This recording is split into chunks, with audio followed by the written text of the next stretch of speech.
ओ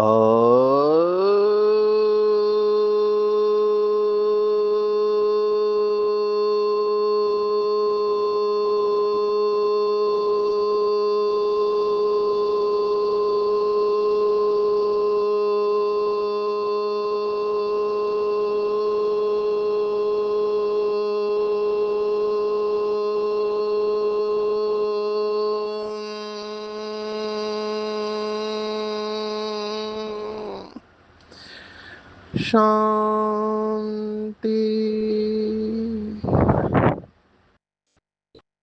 आज 9 सितंबर 2025 भारत में मंगलवार है। Today is 9 September 2025 and it's Tuesday in Bharat. आज की मुरली का जादुई रहस्य स्वयं को प्रेरणा देने के लिए magical secrets of today's Murli for motivating the self.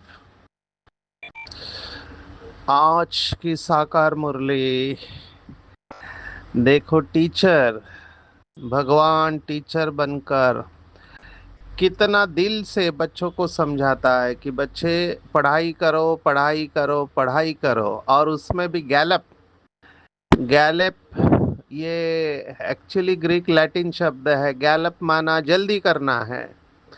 तो बाबा को कितनी आतुरता है, क्योंकि हर माँ बाप ये नहीं चाहते कि उसका बच्चा फेल हो जाए और जीवन में दुख अनुभव करे।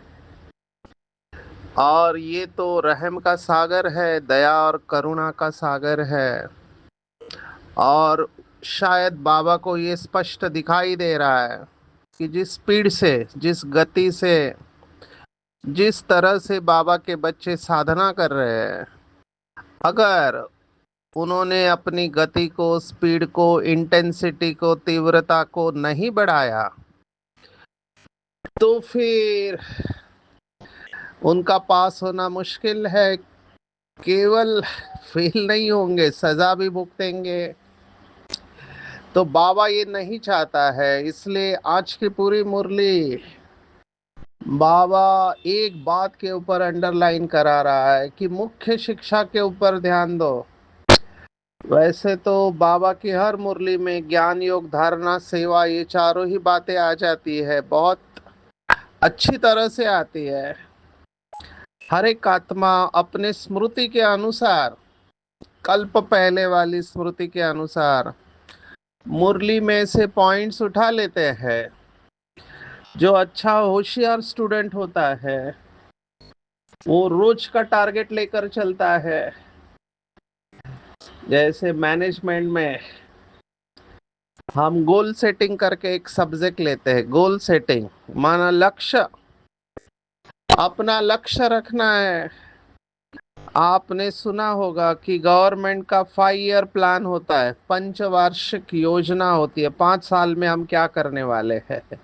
हर गवर्नमेंट अपना 5 साल का एजेंडा बनाती है कि 5 साल में हम ये करने वाले, और हर साल उसका रिव्यू लेते हैं कि हम कहाँ तक पहुंचे हैं, क्या क्या करना है। हमारे जीवन को भी ये बातें लागू पड़ती है। जब लक्ष्य हमारा 10-15 साल से ऊपर, कई लोग 10 साल का टारगेट रखते हैं। जैसे बिजनेसमैन है, आज अगर बिजनेस चालू किया तो मेरा हर साल में कितना प्रॉफिट होगा, 10 साल में मैं कहाँ पे पहुंचूंगा, 20 साल में मैं कहाँ पे पहुंचूंगा। अगर आज चालू किया तो ये बहुत फॉरवर्ड प्लानिंग हम कहते हैं। सबसे ज्यादा फॉरवर्ड प्लानिंग तो मुझे इंश्योरेंस कंपनी का दिखाई देता है। वो तो मरने से पहले ही आपको मरने के फायदे बता देते हैं, जो भी इंश्योरेंस कंपनी के एजेंट है। अभी मरने के बाद आपको क्या मिलने वाला है वो आपको पहले से ही बताएंगे। और उनका पंच लाइन है LIC कंपनी का, जिंदगी के साथ भी और जिंदगी के बाद भी। मुझे वंडर तब लगा जब बाबा ने भी ये शब्द इस्तेमाल किया। ये जिंदगी के बाद भी केवल स्पिरिचुअलिटी ही आती है।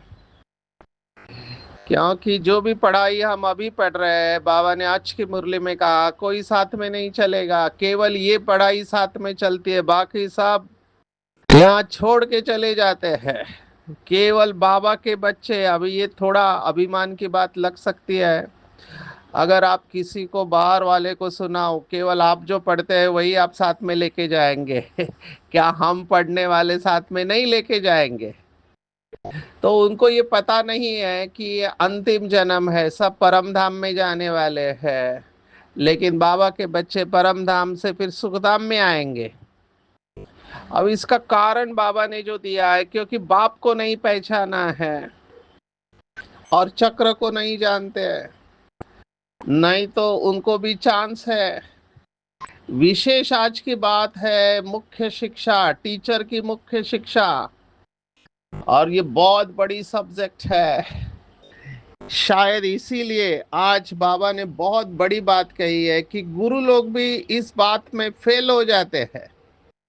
सोचो, गुरु लोग जो हजारों लाखों को मार्गदर्शन करते हैं, वो भी इस बात में फेल हो जाते हैं। शिव भगवान आज कौन सी बात होगी? तो वो बात है आंखें। आंखें ही धोखा देती है। बाबा ने कितने बार कितने मुरलियों में समझाया है, आंखें ही धोखा देती है। शरीर को देखने से ही कर्मेंद्रियों में चंचलता आती है, इसलिए आंखें कभी भी क्रिमिनल ना हो। ये भगवान को इसका होना भी रहता है, फिक्र भी रहता है।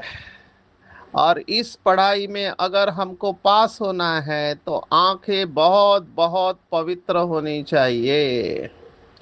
किसी की भी प्यूरिटी देखनी हो तो उसके आंखों से पता चल कि इसके अंदर प्यूरिटी है या नहीं।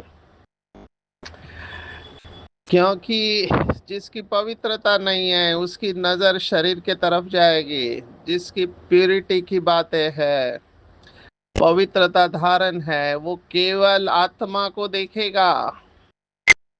और ये सबसे टफ सब्जेक्ट है कुछ लोगों के लिए। देखो बाबा ने आज क्या कहा, मैं इस मुख्य बात को ही ले रहा हूं क्योंकि शास्त्रों में भी इसके बारे में लिखा हुआ है। आप सोचो ये बात इतनी इंपॉर्टेंट क्यों कही गई है? हम शास्त्रों की बातें सुनेंगे। शास्त्रों में बताया है, आपने सुना होगा विश्वामित्र। अभी विश्वामित्र ने राजा था पहले लेकिन कंपटीशन मोड में गए और कंपटीशन मोड में कामधेनु को प्राप्त करने के लिए साधना किया।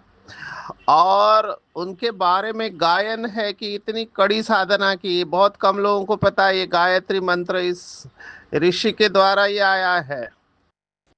गायत्री मंत्र की स्थापना करने वाला स्पॉन्टेनियस आया है इनके द्वारा। तो इतनी महान आत्मा, इतनी महान और श्रेष्ठ आत्मा जिसने प्रति सृष्टि का निर्माण किया। आप सोचो, प्रति सृष्टि पूरी तैयार किया। अब ये आत्मा कितनी तपस्वी होनी चाहिए जिसने प्रति सृष्टि का निर्माण किया, पावर कितनी होनी चाहिए। लेकिन ऐसी आत्मा भी एक एक मेनका से प्रभावित होकर अपनी तपस्या छोड़ दिया। तो ये शास्त्रों में क्यों लिखा है कि आपने कितनी भी बड़ी तपस्या की हो, बाबा ने एक मुरली में कहा, कितनी भी बड़ी साधना किया हो लेकिन विकार में गया, सब शक्तियां खत्म। मैं वो पैराग्राफ पढ़ना चाहूंगा जो आज बाबा ने कहा है, याद की यात्रा ही मुख्य है, मुख्य आंखें ही बड़ा धोखा देती है। आंखें क्रिमिनल बनती है तब शरीर की कर्मेंद्रियां चंचल होती है। कोई अच्छी बच्ची को देखते हैं तो बस उसमें फंस पड़ते हैं। ऐसे बहुत दुनिया में केस होते हैं। गुरु की भी क्रिमिनल आय हो जाती है। अभी भारत में आप अगर न्यूज़ देखते हैं तो आपने देखा होगा कि कई गुरु जेल में चले गए केवल क्रिमिनल आय की वजह से। तो सबसे पहले आंखें जाती है, उसके बाद सभी कर्मेंद्रिया उसको सहयोग देते हैं। हमने ये वायरल मैसेज कितने बार देखा कि आंखों ने देखा पैर गए, हाथ ने आम को तोड़ा, मुंह ने चखा, तभी माली आया और उसने डंडा पीठ पे मारा। तो देखो, आंखों ने देखने के बाद इच्छा पैदा हुई कि मुझे आम खाना है, और आम खाने के बाद इच्छा पैदा हुई तो पैर गए उस पेड़ के पास, फिर आम को हाथ लगाया, उसको तोड़ा और फिर उसको चखा, तभी पीठ पे डंडा पड़ा। लेकिन तब आंसू जो आए वो आंख से आए। ये कर्मों की गति है। ये बहुत सिंपल करके बताया है। अभी देह के बारे में देखो, किसी शरीर को देखा, अच्छा लगा तो उसको छूने का दिल करता है, जाके उसको छूते हैं और फिर गिरावट चालू हो जाती है। बाबा ने स्पष्ट कहा कि क्रिमिनल आई बिल्कुल नहीं होनी चाहिए, भाई बहन होकर रहेंगे तब पवित्र रह सकेंगे। मुझे किसी ने कहा बार बार ये कहने से बाबा हमको कॉन्शियस कर रहा है इसके प्रति। मैंने कहा डरते क्यों हो? डर है इसका मतलब आपकी आंखें जा रही है तभी तो डर लग रहा है। आप आत्मा का अभ्यास करो, ये खत्म हो जाएगा। देखो, सुखदेव का भी पॉजिटिव एग्जाम्पल, नेगेटिव एग्जाम्पल तो शास्त्रों में बहुत है। ययाति का भी एग्जाम्पल है, जिन्होंने शास्त्र पढ़े हैं। कहते हैं ययाति राजा ने 1000 साल तक तपस्या किया। 1000 साल आप सोचो, कम नहीं होते। इतना भोग भोगने के बाद भी उसकी इच्छा पूर्ण नहीं, मन संतुष्ट नहीं हुआ। ये ययाति राजा का एग्जाम्पल है। और अपने बेटे की बलि चढ़ा दी उसने केवल इस भोग के लिए। और उसने कहा कि ये कभी भी संतुष्ट नहीं करता। और यही भगवत गीता भी कहती है, महाशनो महापापमा विद्ये न यह वैरी नाम। ये भगवत गीता का श्लोक हमने बहुत बार देखा है। अर्जुन पूछता है, देखो अर्जुन के प्रश्न बहुत इंपॉर्टेंट है, लिखने वाले का भी कमाल है। अर्जुन ने पूछा भगवान से कि अथ केन प्रयुक्तोऽयं पापम चरति पुरुषा अनिच्छन्नपि वार्ष्णेय बलादेव नियोजितः। ये श्लोक मैं कंपनियों में दिखाता हूँ, कॉरपोरेट्स में दिखाता हूँ। माइंड के ऊपर जीत पाना है आपको तो ये श्लोक को समझना पड़ेगा। ये 36वां श्लोक है, 36 वर्स, 3rd चैप्टर। और भगवान आज है 37वां श्लोक, 37th वर्स। काम एष क्रोध एष रजोगुण समुद्भवा। इसका कारण है रजोगुण से उत्पन्न काम विकार। महाशनो महापापमा, महा आसन माना भक्षण करने वाला। ये आपकी सभी एनर्जी को खत्म कर देता है। जो विकार में जाते हैं उनकी सभी एनर्जी खत्म हो जाती है, बुद्धि भ्रष्ट हो जाती है, एकाग्रता समाप्त, मानसिक बीमारी आएगी। ये सब कनेक्टेड है, ऐसे आयुर्वेद कहता है। एलोपैथ तो नहीं मानता है, लेकिन आयुर्वेद में इसके बारे में डिटेल में लिखा हुआ है। हमारे आदरणीय जगदीश भाई ने इसके ऊपर पूरा किताब लिखा हुआ है, काम विकार पर विजय करके। पढ़ना चाहिए जो स्ट्रगल कर रहे काम विकार के साथ में। तो भगवान वाच है, ये महाभक्षी है, ये असंतुष्टता पैदा करता है। इसलिए बाबा बार बार संतुष्टता के ऊपर अटेंशन खिंचवाता है कि संतुष्टता संपूर्णता का लक्षण है।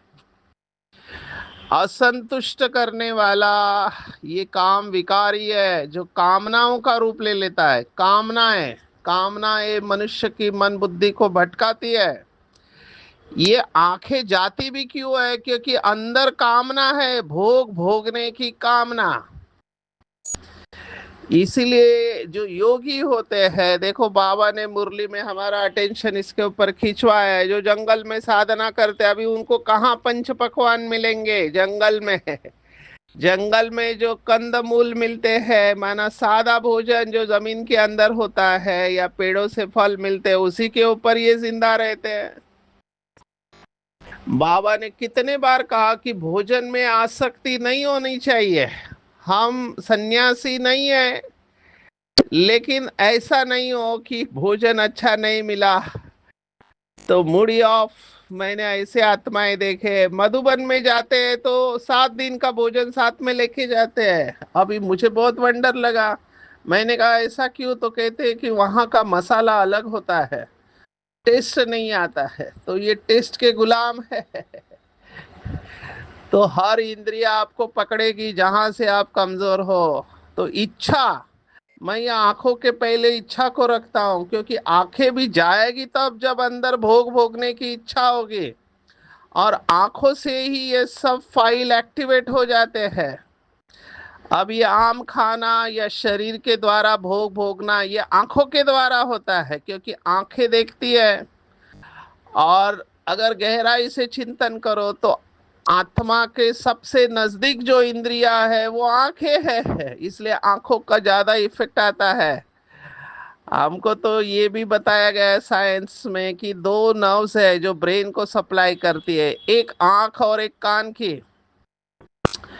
तो आंख की जो नव है उसको ऑप्टिक नव कहते हैं अंग्रेजी में, और जो कान की है वो ऑडिटरी है। तो कहते हैं कि सुना हुआ उससे ज्यादा देखा हुआ ज्यादा प्रभाव डालता है। इसको हम ऑडिटरी एंड विजुअल मेमोरी कहते हैं अंग्रेजी में।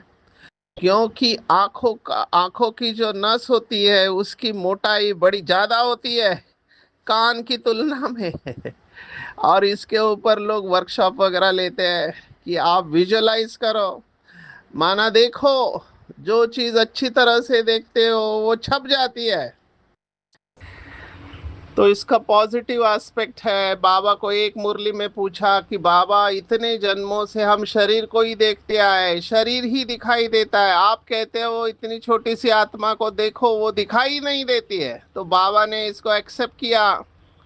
डायमंड जुबली वर्ष की मुरली है। बाबा ने कहा, ये 1960 95 या 96 की मुरली है। बाबा ने कहा अगर शरीर को देखने की आदत ही लगी है तो फिर लाइट का शरीर देखो, ना कि चमड़ी का शरीर, ना कि पांच तत्वों का शरीर, लाइट का शरीर देखो, फरिश्ता शरीर देखो। तो अपने भाव को शुद्ध करना है देहदारियों के प्रति। मैं तो कहूंगा दोनों में वृत्ति चंचल होती है, केवल बहनों को देख के नहीं, भाइयों को देख के भी हो सकती है। तो कोई भी देहदारी है उससे हमको प्रभावित नहीं होना है, भाव अंदर शुद्ध रखना है कि आत्मा है, आदि अनादि संपूर्ण पवित्र आत्मा है, और मैं भी आत्मा हूँ। और हम लौकिक में या अलौकिक में माना देह के रूप में भाई बहन है, और आत्मिक रूप में भाई भाई है। भाई भाई का कॉन्शियसनेस आना, इसके लिए बहुत ऊंची अवस्था चाहिए, आत्मिक अभ्यास बहुत पावरफुल चाहिए। लेकिन नहीं तो सेकंड स्टेज है भाई बहन, इसके आगे नहीं जाना है। सभी संतों ने जिन्होंने काम विकार के ऊपर विजय प्राप्त किया या कर्मेंद्रियों के ऊपर विजय प्राप्त किया है, उनकी साधना रही है। देखो सन्यासी भी घर बार छोड़ के क्यों गए? क्योंकि उनको पता चला कि ये गिराने वाला है। तो वैराग्य अंदर से आना चाहिए। उनका तो था हद का वैराग्य, शमशानी वैराग्य। लेकिन बाबा चाहते ज्ञान युक्त वैराग्य हो, माना समझ के आधार पर हो। समझ के आधार पर भी अपने को बचाना आना चाहिए। कोई मुझे कहा, किसी बाबा के बच्चे देखो अभी लॉजिक माया कैसे एंटर करती है कि मेरा इस आत्मा के साथ अनेक जन्मों का रिश्ता है तो मुझे वो आत्मा खींचती है। कईयों को भाई बहन दोनों खींचते हैं, कई क्या क्या रिश्ते होते हैं, मैं उसमें नहीं जाना चाहूंगा क्योंकि अलग फाइल खुल जाएगी। लेकिन अगर कोई भी देहदारी, आप जैसे कहते हो कि बहुत जन्मों का हमारा हिसाब किताब है, इसलिए हम बचपन से ही साथ में एक ही स्कूल में पढ़े, एक ही कॉलेज में पढ़े, तो आपको तो और अलर्ट हो जाना चाहिए कि आप गिरने के चांसेस है, आप उसी में फंस सकते हैं। देखो माया का दूसरा नाम मैं कहता हूं, जो हमारी कमजोरी है वही माया है।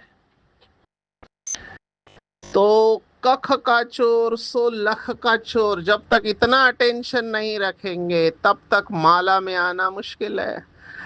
बाकी फिर कोई कहता है कि मेरे से होता नहीं, मैं तो रह नहीं सकता हूँ, मैंने उनसे बात नहीं किया, तो मेरे को खाली खाली लगता है, व्हाट्सएप पे मैसेज भेजते रहते हैं और क्या क्या करते रहते हैं। आप समझ सकते हैं इन सब बातों को। लेकिन बाबा ने कहा पवित्र नहीं रह पाएंगे। और फिर जैसे बाबा पिछले कुछ दिनों से कह रहा है, कल्प कल्प का पाठ नूंद हो जाएगा और फिर लास्ट में पश्चाताप होगा। इसलिए इस बात को लाइटली नहीं लेना है। मैंने इसी एक पॉइंट के ऊपर बहुत समय लिया, क्योंकि मुझे ये पॉइंट बहुत इंपॉर्टेंट लगी। जो भी बाबा के बच्चे कहते हैं हमारे विकर्म विनाश नहीं हुए, सिर पर पापों का बोझा है, केवल एक अभ्यास करे, आत्मिक दृष्टि बस। आत्मिक स्मृति, आत्मिक वृत्ति और आत्मिक दृष्टि, ये चारों ही बातें कनेक्टेड है। स्मृति से दृष्टि, वृत्ति, वृत्ति से दृष्टि, कृति, ये सब कनेक्टेड है। समय के अभाव से मैं इसमें नहीं जा रहा हूं, लेकिन स्मृति शुरुआत है, अपने को बार बार याद दिलाना। और यही अभ्यास ब्रह्मा बाप ने किया, जिससे उन्होंने नंबर लिया कि मैं आत्मा हूं, यशोदा आत्मा है। सब बच्चों का नाम लिखा, पत्नी का नाम लिखा, आत्मा है आत्मा है, कितने बार लिखा होगा। और लिखने का ही प्रभाव रहता है। देखो अभी लोग डिजिटल टेक्नोलॉजी का साइड इफेक्ट समझ रहे हैं। कई कंट्रीज ने अभी डिजिटल टेक्नोलॉजी से अपने को दूर किया है और अभी वो इन्वेस्ट कर रहे हैं। मैं एक न्यूज सुन रहा था कि स्वीडन कंट्री ने 140 मिलियन पाउंड्स, ये साधारण संख्या नहीं है, 140 मिलियन पाउंड्स, इतना खर्चा करके लोगों को डिजिटल टेक्नोलॉजी से दूर जाने को कह रहे, क्योंकि क्रिएटिविटी खत्म हो रही है, लोगों के अंदर की रचनात्मकता खत्म हो रही है। रील्स देख के, वीडियो देख के लोग लिखना बंद कर रहे हैं, सोचना बंद कर रहे हैं, सब रेडीमेड हो रहा है। और डिमेंशिया, डिमेंशिया माना भूलने की बीमारी आ रही है, पर लोग रुकने का नाम नहीं ले रहे हैं। मैं इसके ऊपर करंटली पीएचडी कर रहा हूँ, तो मैं एक एक रिपोर्ट पढ़ के मैं हैरान हूँ। मुझे कॉन्फ्रेंस में प्रेजेंट करना है, पेपर प्रेजेंट करना है। आपके कई ऐसी कॉन्फ्रेंस हो जहाँ डिजिटल एडिक्शन के ऊपर पेपर प्रेजेंट करना हो, अपॉर्चुनिटी है तो आप मुझे बताओ। और मुझे जर्नल में पेपर पब्लिश भी करने हैं। मेरे लिख के हो गए हैं पेपर, लेकिन पब्लिश करना, ये सब पीएचडी के लिए करना पड़ता है। तो मैं जितना इसके गहराई में घुसते जा रहा हूँ, मुझे अभी ये मोबाइल इतना अच्छा डिवाइस है, दुश्मन दिखाई देने लगा है, क्योंकि मैं इसके साइड इफेक्ट देख रहा हूँ। मेरे पास ये सब केसेस आते हैं डिजिटल। इसलिए इस समय आईटी विंग ने बहुत अच्छा प्रोग्राम किया। हम जो एमओयू करते हैं, हम सभी यूनिवर्सिटी में अभी हमको इनविटेशन है। पहले हम व्यासा केवल डॉक्टर्स कॉलेजेस के लिए करते थे, मेडिकल कॉलेज वो तो है ही है, नर्सिंग कॉलेज और मेडिकल कॉलेज हमारे प्राइम टारगेट है। आयुर्वेदिक हो, होम्योपैथिक हो, नर्सिंग हो, फिजियोथेरेपी हो, ये सब में हम व्यासा करते। लेकिन अभी इतना डिमांड है कि हमने केटरिंग कॉलेज माना हॉस्पिटैलिटी, होटल इंडस्ट्री के स्टूडेंट, उनके साथ एमओयू किया है। और ट्रेनिंग सेंटर में हम एमओयू कर रहे हैं गवर्नमेंट के। आप सोचो कितना डिमांड है। और इसमें हम 3 एमओयू करते हैं, एक विहासा वैल्यूज के ऊपर, दिव्य गुणों के ऊपर, मूल्यों के ऊपर, दूसरा है डिजिटल वेलनेस, मोबाइल से बचाव, और तीसरा है एडिक्शन। ये सब अभी डिमांड में है। मेरा तो कैलेंडर पैक है, पर मैं अभी तपस्या के ऊपर ध्यान दे रहा हूँ, क्योंकि मैं अंदर से रियलाइज कर रहा हूँ भाषण करने से अच्छा है, सेवा होती है। मुझे खुशी तब होती है जब बीके भाई बहनों से मैं मिलता हूँ, क्योंकि महान आत्माएं हैं जिनको भगवान ने चुना। इसलिए मैं सेंटर पर जाता हूँ, एक ही लक्ष्य रहता है, बीके भाई बहनों से तपस्या करवाए। बाकी तो ड्रामा प्लान अनुसार सबको नीचे जाना ही है। लेकिन ओवरऑल मैं अंदर से महसूस कर रहा हूँ कि मुझे भी तपस्या को बढ़ाना चाहिए। इसलिए अभी लंबे समय से मैं रेस्ट में हूँ और तपस्या कर रहा हूँ। शरीर रिकवर कर रहा है, क्योंकि खांसी में बहुत एनर्जी चली गई है। तो हम बैलेंस की ओर आ रहे हैं। आज की पूरी मुरली का अगर आप मुझे पूछो, अपने ऊपर कृपा करनी है, रजिस्टर खराब नहीं करना, क्योंकि रजिस्टर खराब हुआ तो फिर दाग धोने में बहुत मेहनत जाएगा, बहुत टाइम वेस्ट हो जाएगा। इसलिए बहुत अटेंशन में रखना है। अगर इंद्रियां प्रेशर डालती है तो कैसे भी करके अपने आप को बचाना है पतित होने से। अगर बुद्धि जाती है किसी देहदारी की तरफ, उसे खींच के लेके आना है। प्रत्याहार बोलते हैं इसे संस्कृत में। उसको खींच के लाना है और अपने को सजा देनी है। जो प्रिय चीज है उससे दूर रहना है। देखो आज ट्यूशन की बात कही है बाबा ने कि जो लोग पढ़ाई में कमजोर होते हैं तो ट्यूशन लगाते हैं। हमारे एक भाई साहब है दिल्ली में, वो घर में जाके पढ़ाते हैं। अच्छे बड़े बाप के बच्चे हैं, घर में ट्यूशन लगाते हैं कि कैसे भी करके पास हो। यहाँ पर भी अगर आपको लगता है तो अपने आप को खुद ही ट्यूशन लगाना या संगठन में तपस्या करनी है। ये दादी ने भी किया था मधुबन में। तो मैं चाहूंगा अगर कोई हलचल में है तो संगठन में तपस्या करे, एक दूसरे का सहयोग लेना है। और सेंटर पे ऐसे प्रोग्राम रखने हैं। मुझे तो ये और लगता है कि केवल जुलाई मास में, अगस्त मास में बट्टियां रखते हैं, क्योंकि बाकी विंग्स के प्रोग्राम रखते हैं। मुझे अभी जिस तरह से ड्रामा आगे बढ़ रहा है, इंटरनेशनल में कंडीशंस देख रहा हूँ, भारत में भी, तो मुझे लगता है हमको बाकी सब सेवा निमित्त मात्र करनी चाहिए। तपस्या के ऊपर डबल ट्रिपल अटेंशन देना चाहिए, ऐसे मेरी फीलिंग अभी है। बाबा ने कहा रजिस्टर के बारे में चिंतन करो, मेरा रजिस्टर कैसे है। ये आज वेद पाठशाला की बात आई है कि वो इतना कमाई करते हैं, पढ़ाते हैं, लेकिन साथ में कुछ नहीं जाता है गीता पाठशाला। ब्रह्मा की भी बात आई है कि ब्रह्मा की पूजा नहीं होती है, शिव की और देवताओं की, हनुमान गणेश की पूजा होती है। ब्रह्मा का शायद केवल अजमेर में जो मंदिर है वहां पे पूजा होती होगी, वो भी थोड़े से ब्राह्मण करते होंगे। तो स्वयं ब्यूटीफुल हसीन मुसाफिर शिव बाबा आया है जो हमें वंडर ऑफ वर्ल्ड में लेके जा रहा है। तो कितना श्रेष्ठ पुरुषार्थ करना चाहिए। Charity begins at home. Charity begins at home माना घर वालों से पहले, मित्र परिवार, कोई भी बाकी नहीं रहना चाहिए। कैसे संदेश देना है ये बात हमने बहुत बार सुनी है, मैं इसलिए इसमें नहीं जा रहा हूँ। बाबा जो लास्ट लाइन मुरली में कहता है बहुत इंपॉर्टेंट होती है। ड्रामा कब शुरू हुआ कब बंद होगा यह नहीं कह सकते। अब ये कहने की जरूरत क्या है। कभी कभी बाबा की बातें सोचने पर मजबूर करते, ये कह नहीं सकते इसका मतलब क्या ये बंद होने वाला है। ये अनादि अविनाशी ड्रामा है, ये कभी बंद नहीं हुआ न कभी चालू होगा, ये चलता रहेगा। इसलिए हमको भी इसके साथ चलते रहना चाहिए। समय की बलि आ रही है अभी, इम्तिहान का समय बहुत नजदीक है। इसलिए सर्व का कल्याण, अपना भी कल्याण करना है, पढ़ना और पढ़ाना है। विशेष आज का वरदान है कि सच्चे सेवादारी किसको कहेंगे। बाबा ने इसके ऊपर बहुत मुरलियां चलाई है। आज का वरदान कहता है कि जो स्वयं उमंग उत्साह में रहकर औरों को सहयोग देकर शक्तिशाली बनाने वाले हैं। क्योंकि समय कम है, रचना ज्यादा है। बाबा ने देखो अव्यक्त मुरली में कहा कि अभी जितने आ रहे हैं उसमें खुश नहीं होना। यज्ञ की पूरी हिस्ट्री कह रही है। साकार में कहते थे कि जब 5-10 लोग आए तो कहते थे कि ब्राह्मणों की रेल चल है यज्ञ में। आज हजारों लोग बाबा के पास आते हैं, पूरे साल का कैलेंडर पैक रहता है।